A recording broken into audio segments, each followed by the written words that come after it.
Welcome to ET. Power star Pawan Kalyan మరో 10 రోజుల్లో హరిహర వీరమల్లు సినిమాతో థియేటర్లలో సందడి చేయనున్నారు. జ్యోతి కృష్ణ దర్శకత్వం వహించిన ఈ చిత్రం జూలై 24న రిలీజ్ కానుంది.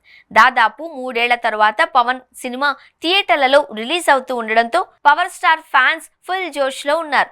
అయితే ఈ సినిమా 2 భాగాలుగా తెరకెక్కుతోంది. స్వాడ్ వర్సెస్ స్పిరిట్ టైటిల్ తో రానున్న తొలి భాగంపై అంచనాలు భారీ స్థాయిలో ఉన్నాయి. అదే క్రమంలో అభిమానులు రెండో పార్ట్ పై కూడా చర్చించుకుంటున్నారు. ఈ నేపథ్యంలోనే హీరోయిన్ నిధి అగర్వాల్ రెండో భాగంపై ఇటీవలే అప్డేట్ ఇచ్చారు. దీంతో అభిమానుల్లో ఓ క్లారిటీ వచ్చింది. అయితే రెండో భాగం షూటింగ్ కూడా ఇప్పటికే ప్రారంభమైందట. 20 నిమిషాల స్క్రీన్ టైం చిత్రీకరణ పూర్తయిందట. అలాగే ఇంకా చాలా భాగం షూట్ చేయాల్సి ఉంది అని చెప్పారు.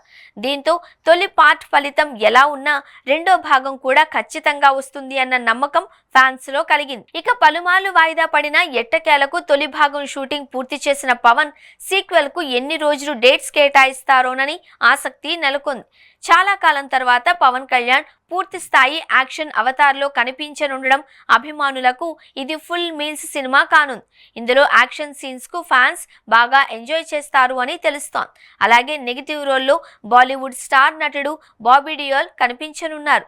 క్లైమాక్స్ లో ఆయనతో పవర్ఫుల్ యాక్షన్ సీన్స్ ఉంటాయట. ఈ సన్నివేశానికి థియేటర్లు దద్దరిల్లాల్సిందేనట. కాగా బ్యూటిఫుల్ హీరోయిన్ నిధి అగర్వాల్ యువరాణి పాత్రలో కనిపించనున్నారు. సీనియర్ నటులు తనికెళ్ల భరణి, నాజర్, సత్యరాజ్, దిలీప్ తాహిల్ తదితరులు ఆయా పాత్రల్లో కనిపించనున్నారు. జ్ఞానశేఖర్, మనోజ్ పరమహంస సినిమాటోగ్రఫీ బాధ్యతలు తీసుకున్నారు. కీరవాణి మ్యూజిక్ అందించారు.